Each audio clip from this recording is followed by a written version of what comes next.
शब्दों और अल्फाजों में निदान है, इन्हीं से आपकी अजान और अरदास हो। ये अंतर्मन के मोती संभाल के रखिए, इसी से इंसान की पहचान है। और ऐसा ही अंतर्मन का भाव इस संस्थान के परिवार के सभी सदस्यों ने संजोया है, और संस्थान के सभी का भाव एक अभिनंदन पत्र के रूप में हमने तैयार किया है। मैं अविनाश कुमार जी का आमंत्रित करता हूँ, पहले वो वाचन करें और प्रधानाचार्य महोदय अपने कार्यक्रमों से मान्य से आइए। अविनाश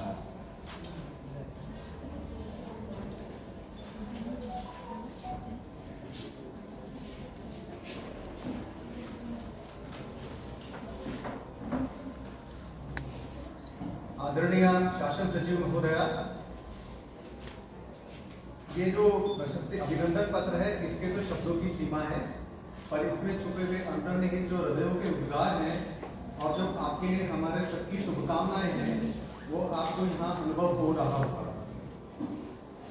डॉक्टर शुचि शर्मा, सचिव उच्च एवं तकनीकी शिक्षा विभाग, राजस्थान सरकार के स्वागत सम्मान समारोह के अवसर पर सादर समर्पित अभिनंदन पत्र तकनीकी शिक्षा विभाग, राजस्थान सरकार के सचिव तथा एक अनुशासित, कर्तव्यपरायण एवं समर्पित वरिष्ठ प्रशासनिक अधिकारी एवं बहुमुखी प्रतिभा के धनी व्यक्तित्व सम्माननीय डॉक्टर शुचि शर्मा जी, हम आपका हार्दिक अभिनंदन करते हैं।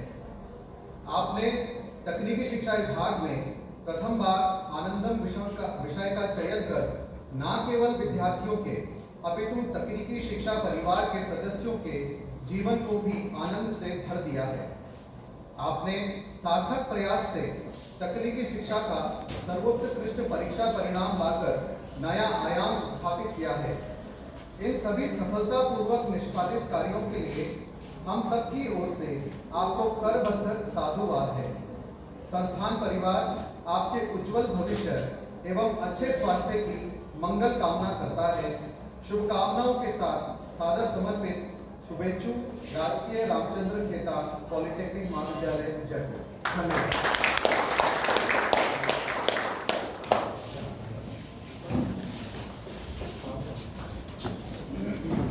ये वो अभिनंदन पत्र है जो तकनीकी शिक्षा में माननीय सचिव महोदय जो कार्य किए गए हैं उनको उल्लेख किया गया है। किस तरह से पूरे भारत के साथ में समाज को कुछ देने के लिए इन सब विषयों को चुना। इधर आ जाओ, सामने आओ, इधर चले जाओ। ये हम सबका सौभाग्य है, क्योंकि अभिनंदन पत्र के माध्यम से हम अपना भाव रख पा रहे हैं। गागर में सागर भरने की कोशिश की गई है। ये वो उल्लेखनीय कार्य है जिससे सबको आनंद होता है। आनंद अर्थात सुख की तो एक सीमा होती है जिसके साथ दुख जुड़ा रहता है। आनंद वो है जो अनंत मात्रा का सुख होता है, जब आनंद भी आता है। और ऐसे आनंद के काम करते करते हम तो यही कहना चाहते हैं कि काम ऐसा करो कि पहचान बन जाए, हर कदम ऐसे चलो कि निशान बन जाए। जिंदगी तो सभी काट लेते हैं भाई, जिंदगी ऐसी जियो की मिसाल बन जाए। और इन छोटे कार्यों के बीच में मैं आमंत्रित करता हूँ हमारी माननीय सचिव महोदय को आए और अपने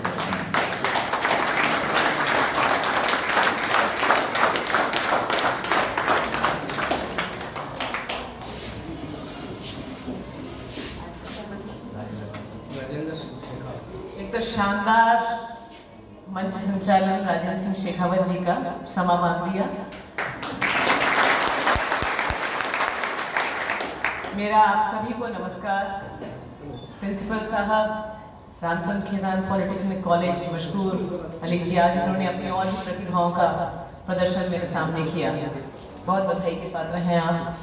मकवाना जी, डायरेक्टर साहब पॉलिटेक्निक, मनीष गुप्ता जी हमारे जॉइंट सेक्रेटरी, पठान जी बहुत ही एक्टिवली आप लोग के इंटरेस्ट को वॉच करते हैं और बहुत सुलझे हुए तरीके से करते हैं।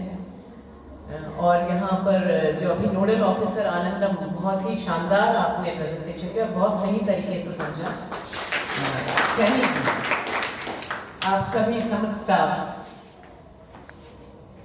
एक बहुत ही ऊर्जावान फैकल्टी यहाँ पर है। बच्चों ने इतना अच्छा प्रोजेक्ट्स यहाँ पर तैयार किए हैं।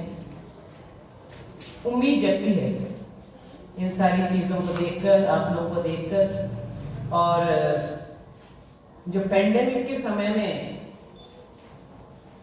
जो रास्ते बंद कर दिए थे, एक तरफ से जब रास्ते बंद हो गए, दरवाजे बंद हो गए, तो हमने दूसरी खिड़कियां दरवाजे खोल लिए और अच्छा अवसर मिल गया। हमने अपने अंदर, हमें पता नहीं था कि ये पोटेंशियल भी है, हमारे अंदर ये प्रतिभा भी है, वो प्रतिभा अभिव्यक्त हुई हमारे ये लेक्चर्स के माध्यम से। बहुत अच्छा काम हुआ, बहुत श्रेष्ठ काम हुआ और बहुत ही अच्छे लेक्चर्स तैयार हुए और मैं बहुत ही प्रसन्न हूँ। रेदर अभी झालावाड़ पॉलिटेक्निक के माध्यम से जो जोधपुर की टीचर्स ट्रेनिंग सेंटर्स के माध्यम से इन लोगों ने जो लेक्चर्स को कंपाइल करके ऐप बनाया है, शानदार बनाया है। बहुत सारे पॉलिटेक्निक्स के प्रिंसिपल्स बहुत अच्छे ढंग से काम कर रहे हैं, बहुत ही मतलब प्रोएक्टिव और उत्साह है उनमें, कुछ करने की चाह है उनमें। मैं भी यहाँ सेक्रेटरी के पद पे बैठे हुए 23 सितंबर को मैंने ज्वाइन किया था। पठान जी ने बताया मेरा पूरा विवरण। 2019 में मैंने ज्वाइन किया था, साल प्लस 4-5 महीने और मुझे इस काम को करने का मौका मिला और पहली बार पूर्णतया एक पूर्ण रूप में मुझे शिक्षा का काम मिला। कुछ समय में ज़रूर डीएस टेक्निकल एजुकेशन थी 2006-7 में, तब लेकिन मैं उस डिसाइसिव पोजीशन में नहीं थी। लेकिन इस डिसाइसिव पोजीशन में जब मुझे अवसर मिला टेक्निकल एजुकेशन के लिए, हायर एजुकेशन के लिए और संस्कृत एजुकेशन के लिए, तो मेरी कोशिश यही रही कि एजुकेशन को, जो मैं स्वयं कमियां महसूस करती रही एजुकेशन सिस्टम में, जो अंदर से हम महसूस करते रहे कि इसमें कुछ ना कुछ कमी है जो जीवन से नहीं जोड़ती, उसके बारे में मेरे चिंतन चलता रहा। मैं एजुकेशन को जो देखती हूँ उसमें 3 मुख्य स्तंभ हैं। सबसे पहला तो है स्टूडेंट्स, जो विद्यार्थी है वो हमारा सबका केंद्र बिंदु है, सारे एजुकेशन सिस्टम का केंद्र बिंदु है विद्यार्थी। फिर उसके साथ साथ दूसरा जो बहुत महत्वपूर्ण स्तंभ है, जिसके बिना हम इमेजिन नहीं कर सकते शिक्षा, वो है शिक्षक। और तीसरा जो एस्पेक्ट है वो है इंफ्रास्ट्रक्चर, एजुकेशन इंस्टीट्यूशन का जो इंफ्रास्ट्रक्चर है, आपके लैब्स होते हैं, आपके अन्य सुविधाएं होती हैं। मेरे बहुत ही क्लियर कॉन्सेप्ट थे जब मैंने ज्वाइन किया,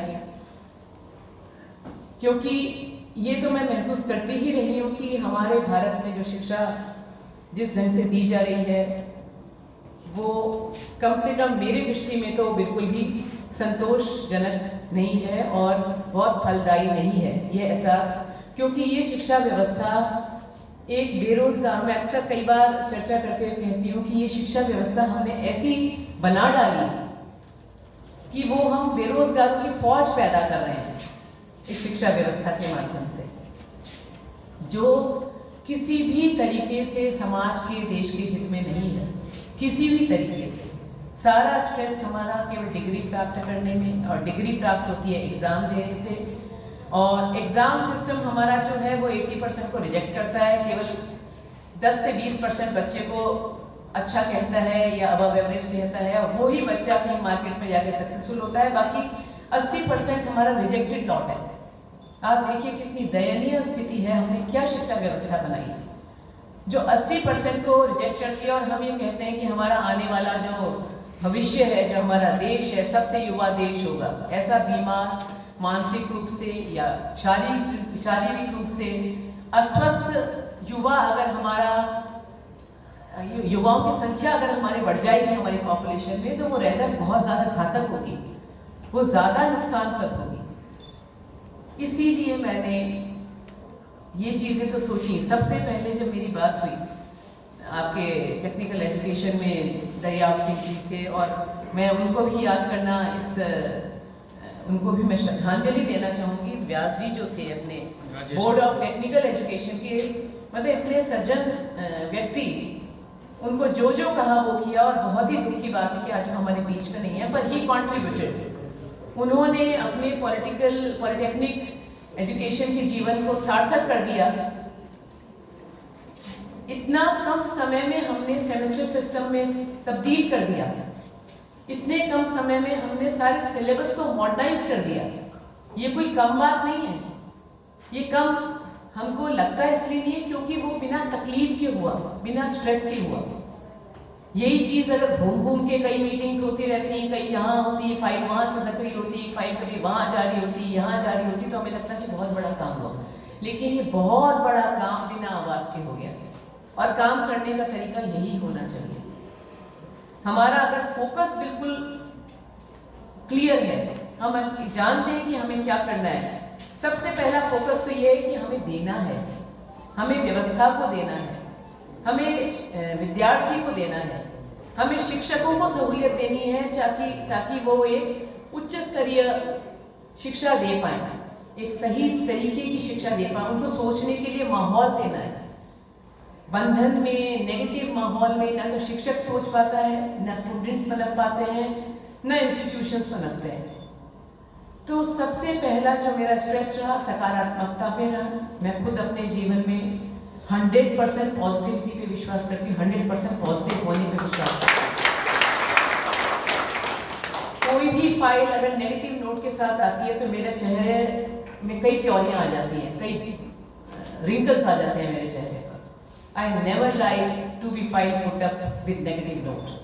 और जनरल मेरे इंस्ट्रक्शंस हर एक को होते हैं कि फाइल पर मत लिख के लाओ, डिस्कस कर लो मुझसे। डिस्कस करके फिर हम हो सकता है कि आपने लिखा हो, आपका एकांकी व्यू फाइल पे लिख दिया तो फिर वो चक्र चलता रहेगा। फिर उसमें कभी एसीबी पंजा मारेगी, कभी लोकायुक्त झांकेंगे, कभी मीडिया वाले कूदेंगे, कभी मतलब सारा इतना रायता फैल जाएगा कि आपको अचीवमेंट तो कुछ नहीं होगा, लेकिन 4 जने जेल में नजर आएंगे। ऐसा काम करने का तरीका बिल्कुल गलत तरीका है। मैंने अपने 37 साल के प्रशासनिक जीवन में जो सीखा, एक तो मैं स्वभावतः ही पॉजिटिव थी, और जब मैंने खुद के ऊपर भी कई चीजें गुजरी उसके आधार पे भी मैंने कोई नेगेटिव व्यू नहीं बनाया, रेदर पॉजिटिव। उसका एक निष्कर्ष ये निकाला कि ये पॉजिटिव, जो चीज मैं सफर कर रही थी वो दूसरा नहीं सफर करना चाहिए। I try to feel the person empathetically. मैं उसकी जगह पर खड़े होकर सोचती हूँ, चाहे मेरे सामने कोई लेक्चरर आते हैं, कोई महिला आई कि मैडम मेरे बच्चे छोटे हैं, मेरा स्थानांतरण वहाँ से वहाँ होना चाहिए। जनरली मेरा जितनी मेरी सीमा में मेरी कोशिश ये रहती है, क्योंकि मेरे भी बच्चे छोटे रहे, मैंने भी उन समस्याओं से मैं भी गुजरी हूँ, तो मैं जानती हूँ। मैं अगर यहाँ बैठी हूँ तो ये कोई एरोगेंस का विषय नहीं है, ये ईश्वर प्रदत्त एक पद है जो मुझे मिला। अवसर हमारे हाथ में नहीं होते, ये अवसर जो हमारे हाथ में नहीं होता उसको हम यही कहते हैं कि वो ईश्वर प्रदत्त होता है। तो ये व्यवस्था इसलिए जो भी, जब मैंने पूछा यहाँ जो मैं जिक्र कर रही थी दरियाव सिंह जी से और हमारे बोर्ड ऑफ टेक्निकल एजुकेशन, जैसा पठान जी ने बताया कि रिव्यू मीटिंग मैंने स्टार्ट की, क्योंकि अदरवाइज मैं आप लोगों के बारे में जान कैसे पाती। तो हर महीने एक रिव्यू मीटिंग स्टार्ट की। पेंडेमिक के कारण थोड़ी वो कम हो गई, रुक गई, लेकिन जितना सा भी समय बिना पेंडेमिक के मिला, रिव्यू से मैंने काफ़ी जानकारी प्राप्त की। और उस फीडबैक के आधार पर मुझे पता चला कि जो आप लोगों के स्टूडेंट्स हैं 25-30% आप लोगों का पास परसेंटेज होता है, इस ढंग का ही होता है मेरे ख्याल से। मैं बहुत चक्की थी इस बात के लिए कि एक पूरा का पूरा इतना बड़ा परिसर, कितनी करोड़ों की बिल्डिंग ये होगी, कितना सारा पैसा सरकार ने वर्षों इस पे खर्च किया है, फैकल्टी पे खर्च किया है, इक्विपमेंट्स पे खर्च किया है।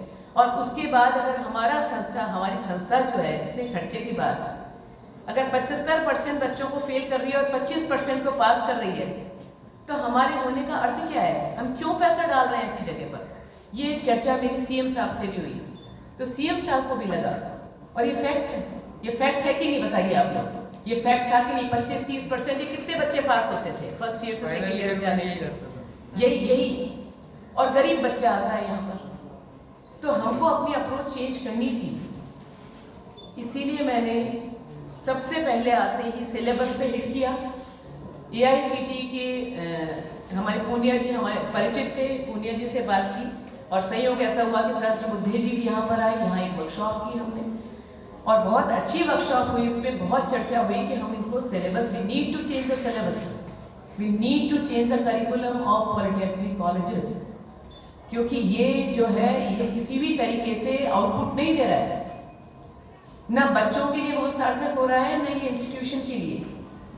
ये रेट्रोग्रेसिव है, प्रोग्रेसिव नहीं है।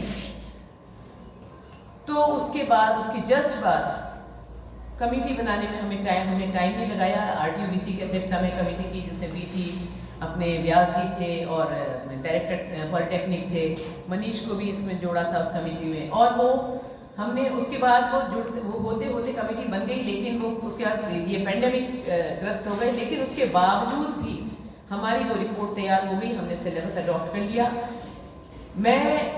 मेरी उम्मीद बिल्कुल नहीं थी कि कोई परफेक्ट सिलेबस निकल के आएगा, उसमें कुछ कमियां रहती है, फीडबैक के बाद वो ठीक भी हो सकता है, लेकिन first of all it should be a semester system, credit based, choice based system. तो सीरीज इंट्रोड्यूस किया, जो कि अगर आपको नेशनल लेवल पे टिकना है तो ये बहुत ज़्यादा ज़रूरी है। हमको हमारे बच्चे को कोई अलग थलग किनारे पे केवल अपने क्षुद्र स्वार्थों के लिए, छोटे निहित स्वार्थों के लिए हम बच्चों को हम अपने ही स्वार्थ देखें और उसको आगे ना बढ़ने दें, तो ये पाप करते हैं। वो हमने सिलेबस को मॉडर्नाइज किया। सिलेबस में इंटर्नशिप कोशिएंट, इंटर्नशिप कंटेंट हमने मैक्सिमम कर दिया। अब मेरे ख्याल से 60% इंटर्नशिप है, 40% वो है, क्योंकि एक बच्चा जो हुनरमंद है, कोई लोहार का बच्चा आ रहा है, कोई शू मेकर के बच्चे आ रहे हैं, कोई बिजली के काम, जो ऐसा हमारे पास ऐसा टैलेंट है जो उसके पास कोई डिग्री नहीं है लेकिन उनके में हुनर है। आपका इंजीनियर जो बिजली की तारों के बारे में नहीं बता सकता, वो आपको बता देगा कि इसको यहाँ से यहाँ करो, उसको बिजली का इस ढंग से ठीक हो जाएगा, प्लम्बिंग का इस ढंग से काम हो जाता है। इवन कंप्यूटर्स के मामले में भी कई छोटे छोटे बच्चे इतने दिमाग चलते हैं कि वो हार्डवेयर में और इनमें बहुत अच्छा सा काम कर लेते हैं।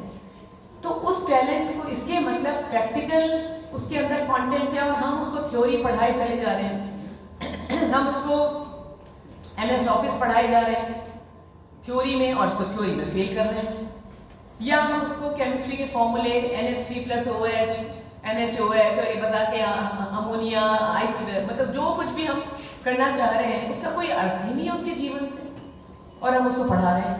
तो इंटर्नशिप कंटेंट जो हमने इंट्रोड्यूस किया, उसका बेसिक रीजन ये था कि उसको हम एम्प्लॉयबल बनाएं, उसको रोजगार के मार्केट में वो खड़ा हो सके कॉन्फिडेंस के साथ। तो ये एक अचीवमेंट हुआ जिसको मैं करना चाहती थी और मैं बहुत खुश हूँ कि ये मैं कर पाई। And thanks to the team, या मनीष और चांदी वगैरह कहीं से भी प्रॉब्लम नहीं आई। हमने आपके प्रिंसिपल साहब का भी इसमें शामिल किया और भी हमने पॉलिटेक्निक्स के लोगों को शामिल किया और बहुत अच्छा मेरा एक्सपीरियंस रहा और ये बहुत सार्थक काम हुआ है। आप लोगों को कालांतर में पता पड़ेगा, कुछ समय बीतने के बाद पता पड़ेगा कि आपने क्या किया। NEP तो अब आई है, हमने NEP से पहले ही ये काम कर लिया। दूसरी चीज़ जो E-लर्निंग के लिए की, ऐसा नहीं है ये पेंडेमिक स्पेसिफिक है, पेंडेमिक से पहले भी मैंने E-लर्निंग के लिए कहा था, तो मेरे पास आता था कि नहीं मैडम TTC ने कर रखे हैं, 200 लेक्चर कर रखे हैं। और मुझे इतना ख़राब लगता था, मैंने कहा 200 हर लेक्चरर YouTube पे अपने, मैं कितने सारे देखती हूँ, कितनी सारी चीज़ें मैं YouTube के माध्यम से सीखती हूँ और ये कितना अच्छा एक्सपोजर है। अगर कोई अच्छा अपना टैलेंट जो आप लोगों का टीचिंग टैलेंट है वो कहीं आप लोग उसको रिकॉर्ड करके कहीं अभिव्यक्त करते हो, कहीं पर अपलोड करते हो, तो उसके दूसरे फायदे भी होंगे, आप लोगों को पर्सनल भी फायदा होगा। पीछे पड़ी रही और कई बार क्या होता है कि वो कायनात साथ देने लगती है। जब बहुत किसी को शिद्दत से चाहो तो सारी कायनात आपके साथ देती है। तो वो खराब रूप में आई कायनात, पेंडेमिक के रूप में आई, लेकिन उसमें से हमने उन तीनों से तेल निकाला। हमारे 30-40 हज़ार लेक्चर्स की जो आप बात कर रहे हैं, और मैं चाहती हूँ कि ये लेक्चर्स कंटिन्यू रहने चाहिए, आप लोगों का व्यक्तित्व डेवलप होगा। लेक्चर्स का फ़ायदा ये हुआ है कि अभी तो आप क्लास में लेक्चर लेने जा रहे हो, प्रिंसिपल की जहाँ मॉनिटरिंग तगड़ी है तो ठीक टाइम पे आ रहे हो, ठीक टाइम पे छोड़ रहे हो। जहाँ ढीलम ढाला है, दूर दराज के हमारे पॉलिटेक्निक्स हैं, 15 मिनट लेट जा रहे हैं, 15 मिनट जल्दी छोड़ रहे हैं, बीच में अमिताभ बच्चन और शाहरुख खान के बारे में बात करके चले आ रहे हैं। ऐसे भी एग्जाम्पल्स हैं, हमारे हायर एजुकेशन में भी एग्जाम्पल्स हैं। मतलब वेरी और कोई अटैचमेंट ही नहीं, स्टूडेंट्स समझ पा रहा है कि नहीं पा रहा। लेकिन अब जब आपने ई लेक्चर्स किए, आप लोगों को खुद की शक्ल जब आप लोगों ने देखी, कैमरा में बोलते हुए देखा, अपनी आवाज़ सुनी, तो आप लोगों ने निश्चित रूप से, क्योंकि वो बड़े प्लेटफॉर्म पे जा रहा था, वो सभी को विजिबल था, तो आप लोगों ने उसको सुधार भी किया, आपने क्वालिटी पे ध्यान दिया, उसको अपडेट किया, तो एक बहुत बड़ा बेनिफिट हुआ। आप लोगों के खुद के उसमें भी एक तरीके से अपग्रेडेशन हुआ, अपनी ट्रेनिंग हुई। ये ई लेक्चर वाला कंट्रीब्यूशन हुआ। तीसरा जो था, जो आनंदम पे मैं बहुत बधाई देना चाहूँगी सैनी जी को, आपने बिल्कुल सही ढंग से आनंदम को समझा। हमने इस पे बहुत मंथन किया। मैंने ये बिल्कुल मेरा निजी आइडिया था, जो मैं कह रही हूँ कि मैं एजुकेशन के लिए बार बार ये फील करती रही कि जहाँ 80% बच्चों को हम रिजेक्ट करते हैं, केवल 20% को हम मौका देते हैं। आनंदम एजुकेशन को होलिस्टिक बनाता है, पूर्णता दे रहा है एजुकेशन को। जो हमारे बहुत जो एजुकेशन का ओरिएंटेशन केवल एग्जाम और रोजगार के प्रति है, उसके साथ साथ एजुकेशन को लाइफ से जोड़ना बहुत ज़रूरी है। ज़िंदगी से जोड़ना ही असली एजुकेशन है। क्योंकि IIT के बच्चे टॉपर हो रहे हैं, वो सब कुछ हो रहे हैं, लेकिन ज़िंदगी में फेल हो रहे हैं। आए दिन हम कई बार खबरें खराब लगता है कि एक यंग बच्चे ने पंखे में टंग के सुसाइड कर लिया, उसने कर लिया, या वो अपने दूसरे वर्ल्ड में फेल हो रहे हैं, या कहीं मेंटली डिरेल हो गए। बहुत सारे ऐसे केसेस हैं, और ख़ास तौर से इंटेलेक्चुअल वर्ल्ड में तो ऐसे केसेस बहुत ज़्यादा हैं। तो इसलिए क्योंकि हमने शिक्षा को जीवन से नहीं जोड़ा, तो शिक्षा को जीवन से जोड़ने का माध्यम जो शिक्षा को जीवन, वो अगर आनंदम को नटशेल में समझना चाहें तो शिक्षा को जीवन से जोड़ना आना है। उस शिक्षा को जीवन से किस ढंग से जोड़ा कि हम अपनी समस्याओं, कम्युनिटी की समस्याओं को समझ पाए। समझने के प्रोसेस में बच्चा सृजन करता है, उसकी कल्पनाशीलता होती है, और इससे जुड़ा हुआ केवल बच्चा ही आनंदित नहीं हो रहा, इससे जुड़ा हुआ मेंटोर भी आनंदित हो रहा है। उसको भी सामने दिख रहे हैं, आइडियाज आ रहे हैं। अभी जैसे बच्चों ने सैनिटाइजर, बिना टच वाला सैनिटाइजर डिस्पेंसर बना रखा है, या कोई गैस लीक का आपका अलार्म बना रखा है, ये सब भी आनंदम के हिस्से हैं। कम्युनिटी से जोड़ के सोचा, कम्युनिटी के लिए उपयोगी चीज़ सोची, कम्युनिटी के प्रॉब्लम को सॉल्व करने की सोची, ये आनंदम का हिस्सा है। तो हमारे पॉलिटेक्निक और टेक्निकल एजुकेशन में, इंजीनियरिंग एजुकेशन में, तो खास तौर से आनंदम इसी ढंग से एक्सप्रेस होगा। आपके जो यहाँ मेंटोर्स हैं, जो कोविड के दौरान भी जो अलग अलग काम करवाए हैं, चाहे ब्लड डोनेशन करवाया है, चाहे लिटरेसी पे काम किया है, और सबसे बढ़िया जो यहाँ पर आपने खुदाई का काम करवा के, और इसको जब बच्चे कर रहे हैं, और इस परिसर को सुंदर करने का काम, तो अलग अलग ढंग के प्रोजेक्ट्स लेंगे बच्चे, और साथ साथ एक डायरी हर बच्चा लिखेगा अपने में कि मैंने आज क्या अच्छा काम किया। इसको मैं फलीभूत होते हुए देख रही हूँ, मुझे वास्तव में बहुत खुशी हो रही है, क्योंकि ये बहुत शॉर्ट स्पैन में एक आइडिया या बीज रूप में इतनी जल्दी पौधा बन गया, पौधा से वृक्ष बन गया, और वृक्ष बन के छाया देने लग गया। तो ये इतनी जल्दी सब कुछ हो गया, तो इसके मतलब ये ईश्वर की कोई व्यवस्था है जो सबको ये पसंद आ रहा है। कहीं से मुझे इसका कहीं से भी रेजिस्टेंस नहीं दिखाई दिया, किसी भी जगह से। ये केवल पॉलिटेक्निक ही नहीं है, हायर एजुकेशन में भी है, यूनिवर्सिटीज़ में है। यूनिवर्सिटीज़ ने इसको तुरंत सिलेबस में अडॉप्ट कर लिया। और जो चीज़ आप लोगों से बात करने के दौरान मुझे अभी समझ, आपका सुन के प्रेजेंटेशन देखकर जो समझ आ रही है, अभी हमने जो आनंदम जोड़ा, क्योंकि सिलेबस में जोड़ा, तो सिलेबस सेकंड और थर्ड ईयर के तो पहले से ही बने हुए हैं, तो उसमें हम जोड़ नहीं पाए। फर्स्ट ईयर में हमने जोड़ा है, लेकिन 10 तारीख को मेरा, परसों मैं अपना एक रग्बी यूनिवर्सिटी एग्जीक्यूशन के बारे में मेरा एक वेबिनार है। पर अगर हम ये चाहते हैं, अगर सेकंड और थर्ड ईयर वाले बच्चे भी अगर ये चाह रहे हैं कि आनंदित हो रहे हैं, और आप टीचर्स भी इसको देख के ये चीज़ कर रहे हैं, तो हम इसको बिना मार्क्स वाला आनंदम के ढंग से इसको कंटिन्यू कर सकते हैं। There is no problem. Depends on the principal, depends on the leader of the institution, कि आप लोग अपने करें, इसको बच्चों के साथ करें। और इस दौरान जो इनको प्रोजेक्ट के आइडियाज़ आएंगे, उनके लिए मैं एक नॉन गवर्नमेंट एडवाइजरी बॉडी भी बना रही हूँ, जिसकी अध्यक्षता मैं करूँगी। मतलब मैं कंटिन्यूड इस ढंग से रहूँगी, उसकी मैंने फाइल चली गई है। तो उसमें हम, जब मैं रहूँगी, क्योंकि ये आइडिया मैंने दिया है, तो मेरा निश्चित रूप से होगा कि जो बहुत अच्छे प्रोजेक्ट्स हैं उनको हम CSR से कहीं जोड़ दें, उन प्रोजेक्ट्स को हम कहीं स्टार्टअप्स के रूप में कन्वर्ट कर पाएँ, कहीं और अच्छे इसको एंटरप्राइजेस के रूप में कन्वर्ट कर पाएँ, और कहीं कोई संस्था इसको इनके आइडियाज़ को ले ले, कहीं कोई ऐसे आइडियाज़ हो तो वो भी हम उसमें जब नॉन गवर्नमेंट एडवाइजरी बॉडी जब इसके साथ बनेगी और मैं उसकी अध्यक्षता के रूप में काम करूँगी, तो मेरी कोशिश रहेगी कि क्योंकि बच्चों की जो ये क्रिएटिविटी है वो वेस्ट नहीं जानी चाहिए।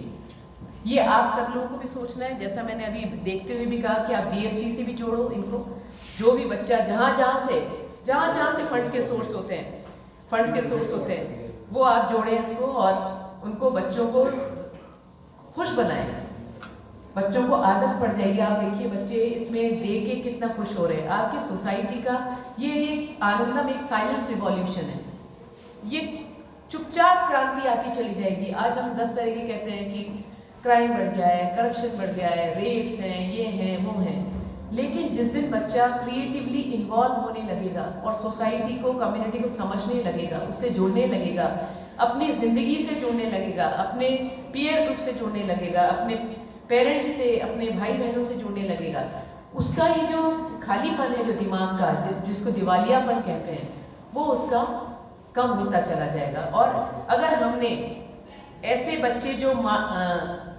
बिल्कुल किनारे पर थे, उन किनारों को हमने आनंदम के माध्यम से हमने मेन स्ट्रीम में लेकर अगर आ गए, तो ये हमारा बहुत बड़ा अचीवमेंट होगा और अपने आप होगा ये। मैंने इसमें किसी तरह की प्रीचिंग नहीं रखी है, कोई एथिकल टीचिंग नहीं रखी है, कोई रिलीजन का नाम नहीं रखा, जानबूझ के नहीं रखा, क्योंकि ये बच्चा काम करते करते अपना धर्म खुद बनाएगा। और धर्म असल में यही हकीकत में ये है, लेकिन दुर्भाग्य से धर्म हम जिस रूप में हम लोग के सामने है वो हमको लड़वा रहा है, इंस्टीट्यूशनल रिलीजन जिस रूप में। तो ये जो सारी चीज़ें आनंदम एक बहुत गहरी सोच के साथ मैंने किया है, और ये इसीलिए शायद फलीभूत हुआ है, सब लोगों के साथ जुड़ गया है, और इसको कंटिन्यूड रखने के लिए मैं नॉन गवर्नमेंट एडवाइजरी बॉडी इसीलिए बना रही हूँ ताकि इसको हम कंटिन्यूड रखेंगे। और ये सारे क्योंकि अब ये करिकुलम का पार्ट हो गया, इसलिए हट तो ये सकता नहीं।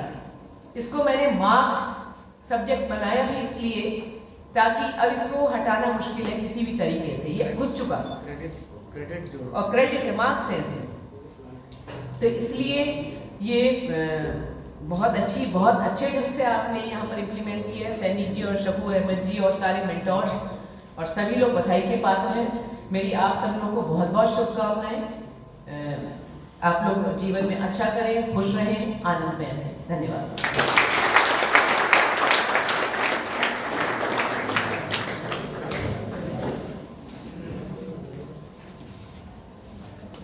अमृत के कुएं में से अमृत ही निकल सकता है।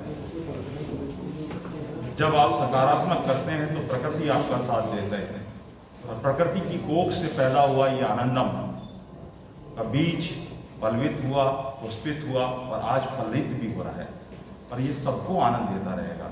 इसी तरह हम समाज की, देश की सेवा कर पाएंगे, ये हम सबके लिए बड़ा सौभाग्य होगा।